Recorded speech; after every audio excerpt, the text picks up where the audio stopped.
Kannauj rape case से जुड़ी बड़ी खबर है। नवाब सिंह यादव पर आरोप तय हो चुके हैं। पॉक्सो कोर्ट में 12 नवंबर से ट्रायल हुआ।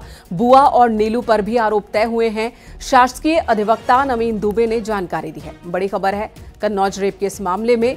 बड़ी खबर यह है कि जो आरोपी है उस पर आरोप तय कर दिया गया है। पॉक्सो कोर्ट में 12 नवंबर से ही ट्रायल हुआ। बुआ जो कि पीड़िता की बुआ है और नीलू जो कि मुख्य आरोपी का भाई है, इन दोनों पर भी आरोप तय कर दिए गए हैं। शासकीय अधिवक्ता नवीन दुबे ने इस बारे में जानकारी दी है।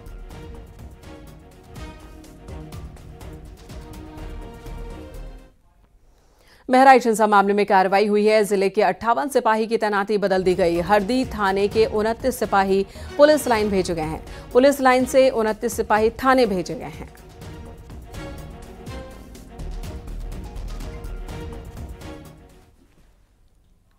खबर प्रतापगढ़ से, जहां बीजेपी के पूर्व विधायक धीरज ओझा और उनके भाई पर फायरिंग और हमला हुआ। इस फायरिंग में पूर्व विधायक बाल बाल बचे। हालांकि पूर्व विधायक के भाई को चोट जरूर पहुंची है। इस हमले के बाद पूर्व विधायक के समर्थकों ने आरोपियों की 3 गाड़ियों को क्षतिग्रस्त कर दिया। एक आरोपी को पीटा भी है। पूर्व ब्लॉक प्रमुख विनोद दुबे और गुर्गों पर हमले का आरोप लगा है। नगर कोतवाली के बाबागंज की यह घटना है।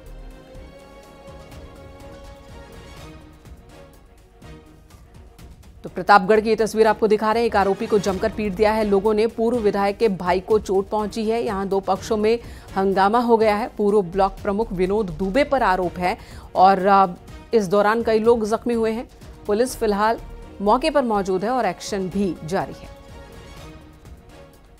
ये ब्लॉक के चुनाव हरदम जब से ब्लॉक प्रमुख हमारे भतीजा बना है तब से अपराधी तत्व विनोद दुबे परेशान करते हैं और वसूली करते हैं। आज जो डीएम आवास पे आज वो जबरदस्ती कुछ धरकान सुबह मारे कई बीडीसी के, आज धमका के वहाँ पर लाए थे। वो क्या नाम है बीडीसी कुछ डीएम साहब सबसे मिले, वहाँ भी आपराधिक प्रवृत्त लोग हमको गाली दिए। वहाँ भी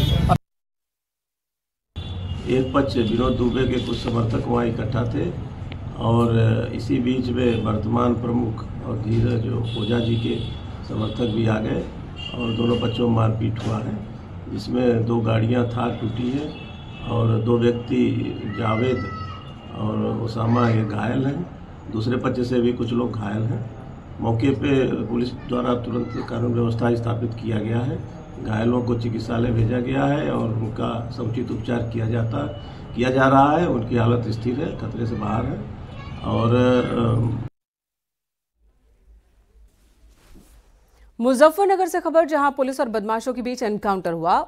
एनकाउंटर में एक बदमाश को गोली लगी। हाथ जोड़कर वो बोलने लगा कि अब वो अपराध नहीं करेगा। शातिर टावर से बैटरी चोरी की वारदात को अंजाम देता था। शातिर के पास से बाइक, तमंचा और चोरी की बैटरियां बरामद की गई हैं। फुगाना के जंगलों में यह एनकाउंटर हुआ। मुजफ्फरनगर की खतौली सीट से बीजेपी के पूर्व विधायक विक्रम सैनी ने लॉरेंस बिश्नोई को लेकर बयान दिया है। जब उनसे लॉरेंस और सलमान को लेकर सवाल किया गया तो उन्होंने क्या कहा है, ये हम आपको सुनाते हैं।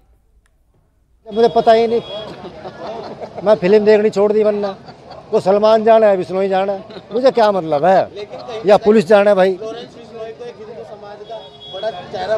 क्या है का हिंदू समाज, चुनाव लड़ाने की भी बात की जा रही है। मुझे मर होगा तुम वो मेरे पीछे लगा दो उसे। देखो यदि उत्तर प्रदेश में होता तो अब तक गोली लग जाती, ठीक है ना। अब वहाँ है तो वहाँ की पुलिस जाना है, यहाँ हम जाना है, वहाँ पुलिस। महोबा से खबर, जहां ट्रैक्टर बीच सड़क शॉर्ट सर्किट की वजह से आग का गोला बन गया। किसान ने ट्रैक्टर से कूदकर अपनी जान बचाई। स्थानीय लोगों की मदद से ट्रैक्टर में लगी आग पर काबू पा लिया गया है। चरखारी कोतवाली क्षेत्र की घटना है, जहां गौरहरी गांव में ट्रैक्टर में अचानक ही आग लग गई।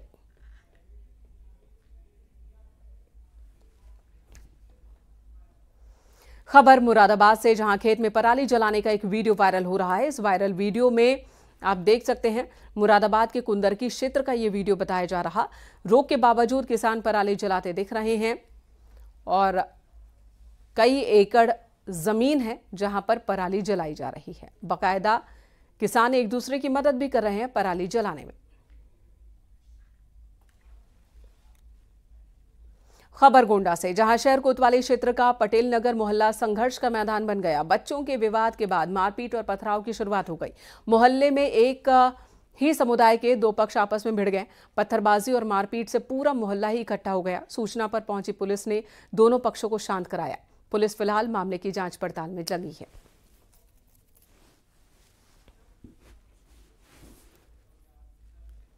त्योहार के सीजन को देखते हुए प्रयागराज जंक्शन की सुरक्षा बढ़ा दी गई है। धनतेरस, दीपावली और छठ पूजा में लाखों यात्री सफर करते हैं। ऐसे में यात्रियों की सुरक्षा को लेकर रेलवे ने सुरक्षा के कड़े इंतजाम किए हैं। यात्रियों का सामान चेक किया जा रहा है, उसके बाद ही उन्हें स्टेशन पर प्रवेश करने दिया जा रहा है। जीआरपी जवान भी यात्रियों के लगेज की चेकिंग में जुटे हैं। इसके अलावा संदिग्धों से पूछताछ भी की जा रही है। साथ ही डॉग स्क्वाड की टीम की मदद भी ली जा रही है। प्रयागराज जंक्शन पर 500 से ज्यादा सीसीटीवी कैमरे लगाए गए हैं। एंट्री पॉइंट से लेकर एग्जिट पॉइंट तक यात्रियों पर पैनी नजर रखी जा रही है। खबर हापुड़ से, जहां शहर के मेरठ रोड पर स्थित गोल्डन फायरवर्क्स के ऑफिस पर जीएसटी विभाग की एसआईटी टीम ने छापेमारी की है। दिवाली से पहले पटाखा बनाने की फैक्ट्री पर जीएसटी विभाग की बड़ी कार्रवाई हुई। लाखों की टैक्स चोरी के आरोप में जीएसटी विभाग ने छापेमारी की है।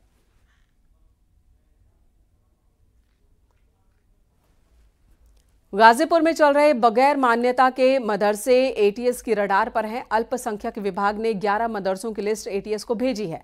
बगैर सरकारी मदद के चल रहे मदरसों की एटीएस को जांच के लिए शासन ने निर्देश दिया। एटीएस मदरसों की फंडिंग की जांच कर रही है। बताया जा रहा है कि इन मदरसों ने कभी भी मान्यता के लिए आवेदन नहीं किया। जो गैर मान्यता प्राप्त जो मदरसे हैं, उनकी फंडिंग या उनके जो वित्तीय स्रोत हैं, उसके संबंध में जांच एटीएस कर रही है। तो उसमें जो सूचना है जनपद कार्यालय से एटीएस को दे दी गई है। इंस्पेक्टर एटीएस को सूचना दे दी गई है। उसमें आगे की कार्रवाई उनके स्तर से ही की। खबर बदायूं से, जहां जाति प्रमाण पत्र पर रिपोर्ट लगाने के नाम पर बियर की कैन रिश्वत मांगने के मामले में एक्शन हुआ। एसडीएम ने वीडियो वायरल और शिकायत के आधार पर लेखपाल यादवेंद्र सुमन को निलंबित किया है। लेखपाल ने रिश्वत में 4 बियर लेकर छात्र के जाति प्रमाण पत्र पर रिपोर्ट लगाई थी। दरअसल पीड़ित रेलवे में नौकरी के आवेदन को लेकर जाति प्रमाण पत्र का आवेदन किया था। लेखपाल का बियर लेते हुए वीडियो वायरल हो रहा है।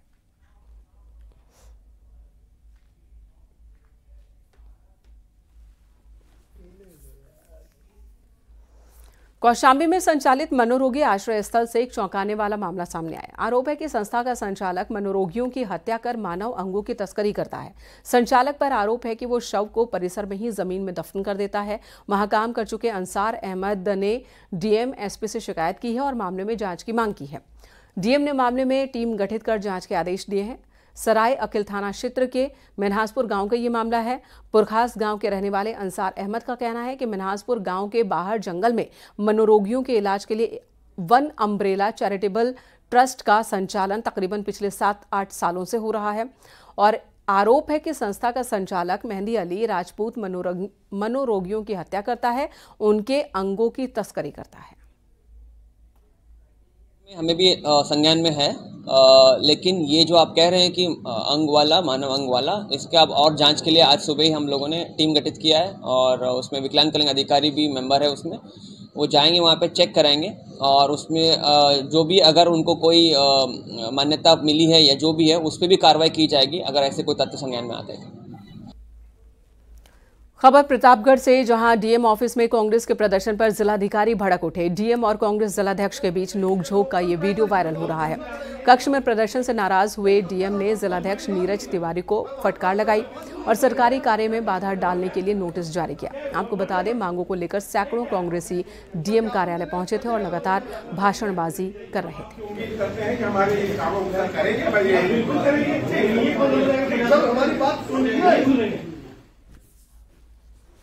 चित्रकूट में सेल टैक्स इंस्पेक्टर और उसके ड्राइवर का टोल कर्मचारियों से झड़प का ये वीडियो वायरल हो रहा है। टोल टैक्स का गेट खोलने को लेकर सेल टैक्स इंस्पेक्टर और उसका ड्राइवर टोल कर्मचारियों से भिड़ गया। बताया जा रहा है कि सेल टैक्स इंस्पेक्टर अपनी टीम की चेकिंग करते हुए बुंदेलखंड एक्सप्रेसवे पर पहुंच गए थे, जहां एक ट्रक उन्हें देखकर भागने लगा, जो भरतकूप टोल टैक्स गेट को पार करते हुए फरार हो गया। जब सेल टैक्स इंस्पेक्टर की गाड़ी पहुंची तो उन्होंने गेट नहीं खोला, जिस पर इंस्पेक्टर के ड्राइवर ने टोल कर्मी को गाली दी और ट्रक को भगाने का आरोप लगाया।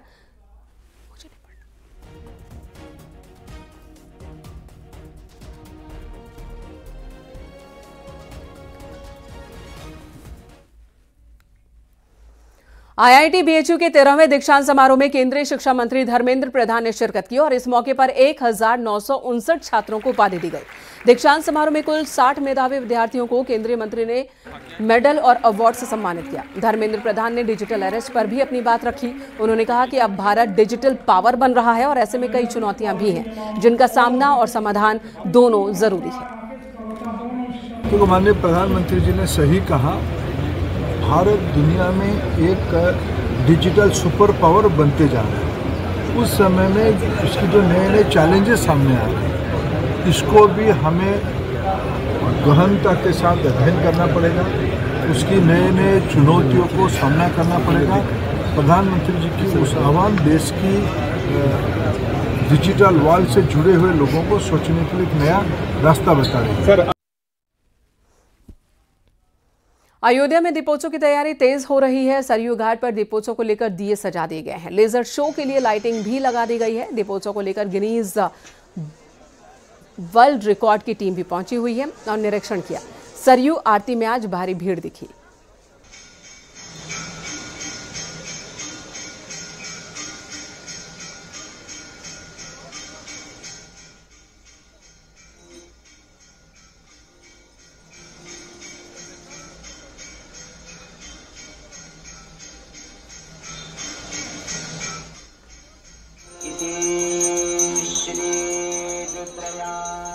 ये 3 तस्वीरें देखिए। लेजर शो का रिहर्सल किया गया है। घाटों पर लाखों दिए सजने शुरू हो चुके हैं। सरयू आरती हर संध्या होती है। आज यहां पहुंचने वाले लोगों की संख्या ज्यादा दिखी है। 30 तारीख को दीपोत्सव की तैयारी की ये तस्वीरें इस वक्त आप देख रहे हैं।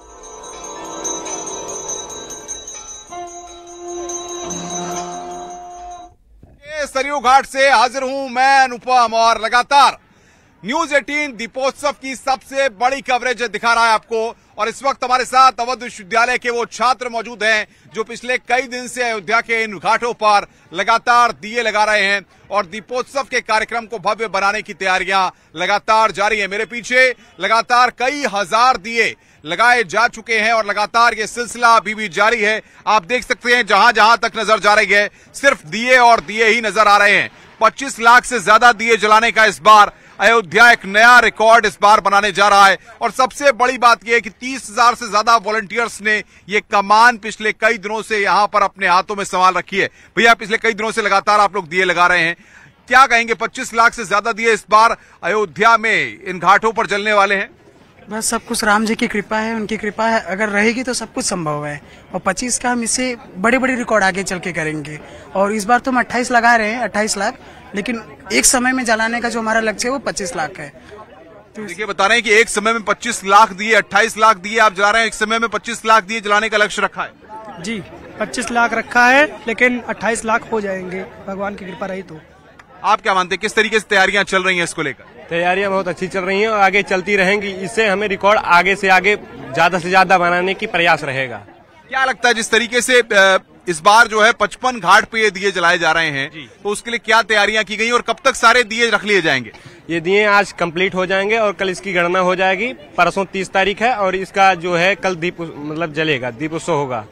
तो 30 तारीख को दीपोत्सव होगा। और भी लोग हमारे साथ हैं। सर जिस तरीके से कमान संभाली गई है, स्ट्रेटेजी किस तरीके से बनाई गई है? इतने लाख दियों को रखना यहाँ पर इतना आसान नहीं होता है।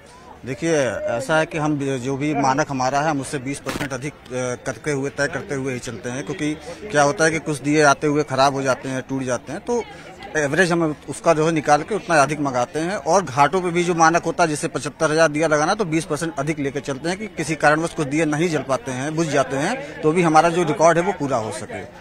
तो सारे अरेंजमेंट जो है सारे वॉलंटियर्स के जो है करीब 3 दिन पहले से लगे हुए हैं, रात दिन मेहनत कर रहे हैं और घाटों पे दिए और तेल सारी चीजें सारी व्यवस्थाएं आ चुकी हैं।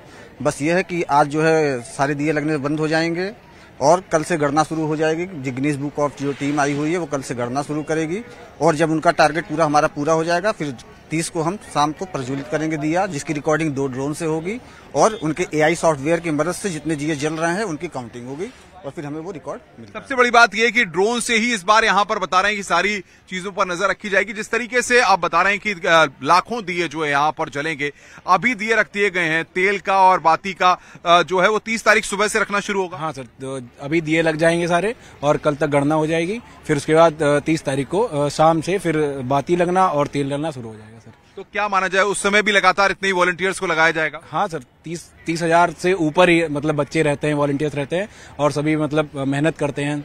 3-4 दिन पहले से ही लगे रहते हैं सर। बहुत अच्छा मेहनत का काम है सर इसमें। इस बार कितना जोश आई है कि प्राण प्रतिष्ठा के बाद जो है पहली दिवाली है, दीपोत्सव है?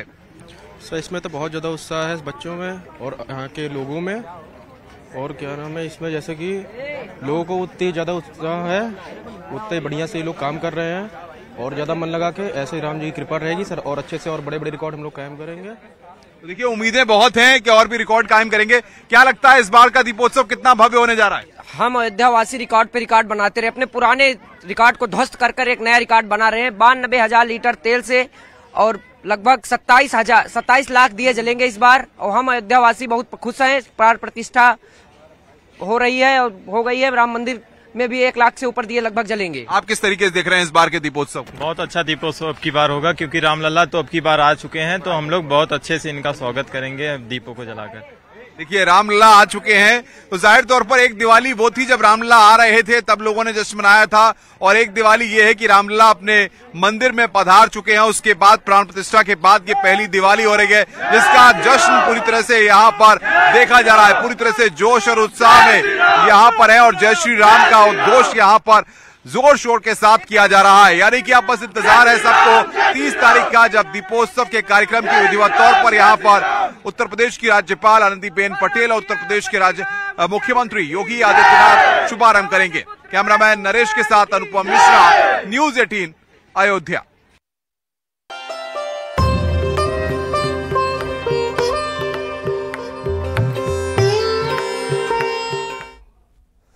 आखिर दिवाली कब मनाई जाए, 31 अक्टूबर या फिर 1 नवंबर? बहुत से लोगों को आज भी कंफ्यूजन है। आप इस रिपोर्ट के जरिए समझिए आखिर दिवाली कब है।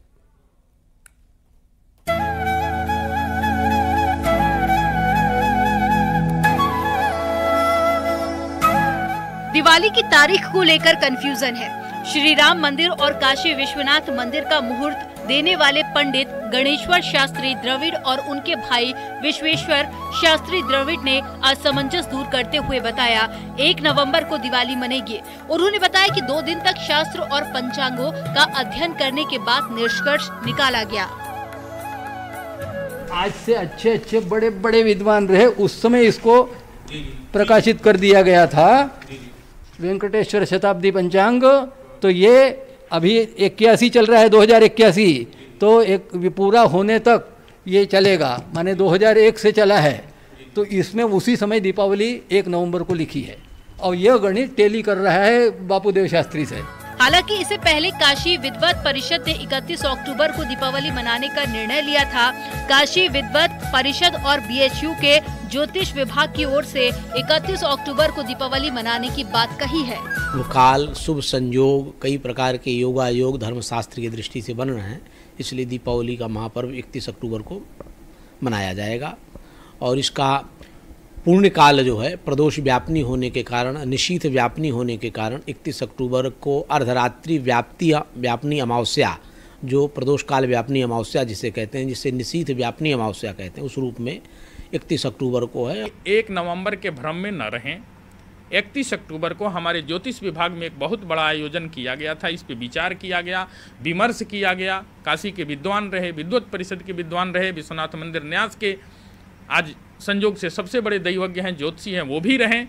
सारे लोगों ने इस पे गंभीर चिंतन करके यह निर्धारित किया कि 31 अक्टूबर को दीपावली हो। सवाल ये है कि आखिर दीपावली कब मनाई जाए। एक और राम मंदिर और विश्वनाथ मंदिर का मुहूर्त निकालने वाले और पूजा करने वाले विद्वान हैं, तो वहीं दूसरी ओर देश भर में सनातन के नियमों और सवालों का जवाब देने वाले काशी विद्वत परिषद जैसी संस्था और बीएचयू का ज्योतिष विभाग है। राम मंदिर और श्री काशी विश्वनाथ मंदिर का मुहूर्त निकालने वाले गणेश्वर शास्त्री और उनके भाई ने मुहूर्त निकालते हुए कहा कि 1 नवंबर को दीपावली मनाई जाएगी। यही नहीं, जिन्होंने राम मंदिर की पूजा कराई उनके भी पुत्र ने कहा कि 1 नवंबर को, दीक्षित परिवार ने, कि 1 नवंबर को दीपावली मनाई जाएगी। ऐसे में अब लोग संशय में हैं कि आखिर दीपोत्सव कब मनाएं। बाजार पूरी तरीके से सजे हैं, लोग खरीदारी कर रहे हैं, लेकिन जो मुहूर्त का ये दंगल है, जो मुहूर्त की जो पशुपेश है, इसने लोगों को भी कंफ्यूज कर दिया है। पंकज सिन्हा के साथ उपेंद्र द्विवेदी, न्यूज़ 18 वाराणसी। कांग्रेस से बगावत कर फूलपुर सीट से नॉमिनेशन फाइल करने वाले गंगा पार जिलाध्यक्ष सुरेश यादव को पार्टी ने बाहर कर दिया। कारण बताओ नोटिस भी जारी किया गया है और कारण बताओ नोटिस का जवाब न देने पर अनुशासनहीनता के आरोप में उन्हें 6 साल के लिए पार्टी से निष्कासित किया गया। अब उन्होंने साफ किया है कि वो चुनाव जरूर लड़ेंगे। आपको बता दें, सुरेश यादव ने इंडिया गठबंधन के खिलाफ जाकर समाजवादी पार्टी के प्रत्याशी के विरुद्ध नॉमिनेशन फाइल किया था। पर जवाब देना उचित नहीं समझा। जिस तरीके से इन लोगों ने तानाशाही पूरी तरह से पार्टी की जिस तरह से गिरवी रखा, इसका जवाब देने का कोई निर्णय नहीं लिया गया। और आप लोग देख रहे होंगे किस तरीके से पूरे उत्तर प्रदेश में सभी कार्यकर्ता बहुत दुखी है। हर कार्यकर्ता फ़ोन भी कर रहा है। पूरे कार्यकर्ताओं का और फूलपुर की जनता का हमको बहुत प्यार मिल रहा है। आप सुरेश भाई चुनाव लड़ रहे हैं, हम लोग आपके साथ तन मन धन पूरी तरीके से आपके साथ, एक एक नौजवान किसान सब हमारे साथ खड़ा हुआ है। चुनाव लड़ेंगे, पीछे नहीं हटेंगे। चुनाव हम लड़ रहे हैं। मैं पहले दिन से बोल रहा हूं, मैं चुनाव दमदारी से लड़ूंगा और भारतीय जनता पार्टी के हम ही हरा सकते हैं। और अगली खबर का रुख कर लेते हैं। इधर फूलपुर उपचुनाव से जुड़ी ही बड़ी खबर है। एसपी प्रत्याशी के खिलाफ मुकदमा दर्ज हुआ है। मुस्तबा सिद्दीकी पर बीएसपी नेता ने एफआईआर दर्ज कराई है। दलित समाज को लेकर गलत बयानबाजी का आरोप है उन पर। सिद्दीकी ने अपने बयान पर हालांकि माफी मांग ली है।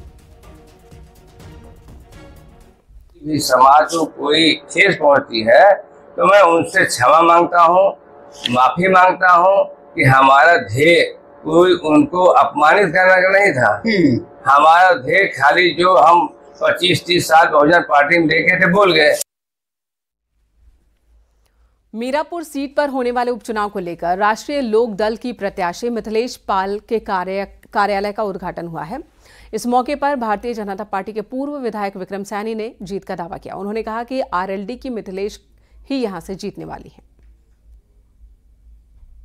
चुनाव जीत रहे हैं, योगी जी का शासन है, गुंडागर्दी समाप्त है।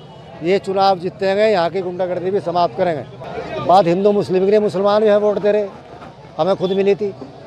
तो मुसलमान सत्ता को वोट देगा, काम करवाना और अच्छी प्रत्याशी को वोट देगा, चाहे हिंदू है मुसलमान हो। प्रत्याशी काम करने वाली है हमारी मिथिलेश पाल। अगली खबर का रुख कर लेते हैं हापुड़ से, जहां सड़क निर्माण में घटिया सामग्री के इस्तेमाल पर बीजेपी विधायक एकाएक भड़क उठे। मौके पर ही पीडब्ल्यूडी विभाग के अधिकारियों को फोन लगाया और धमकाने लगे। मेला रोड पर सड़क में घटिया सामग्री के इस्तेमाल का आरोप लगा था और इसी बात को लेकर विधायक जी की ये नाराजगी दिखी। काफी देर तक वो लापरवाह अधिकारियों को फटकारते रहे। गढ़मुक्तेश्वर के मेला रोड का ये मामला है। ठेकेदारी करिए मैंने, ये सफाई है।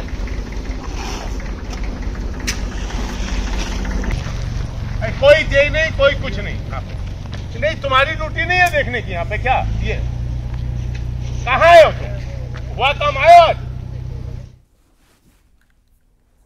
अमरोहा में राशन डीलर की दबंगई का एक मामला सामने आया। गंगेश्वरी ब्लॉक के गांव में राशन डीलर की दबंगई का ये वीडियो दिखा है। राशन वितरण के दौरान डीलर ने कांटे पर ईंट रखकर गेहूं और चावल तौल दिया। इस घटना का वीडियो वायरल हो रहा है। गंगेश्वरी पूर्ति निरीक्षक ने बताया कि उन्हें इस वीडियो की जानकारी ही नहीं है। गांव वालों ने वीडियो के आधार पर कार्रवाई की मांग की है।